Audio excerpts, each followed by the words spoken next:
Ang isa, kumuha ng mga panggatong kahoy. Ang daming mga kahoy dito mga friends. Yan. Para daw hindi siya magbili ng price gas.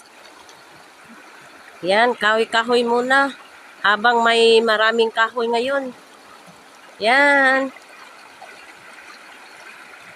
Yan mga friends, ang dami pa niyang kinuha.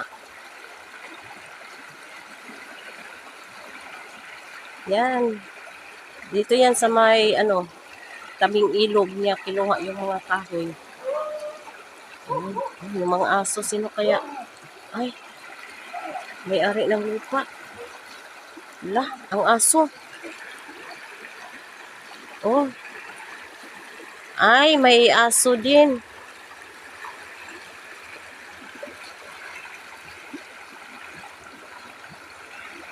Okay, maraming salamat po.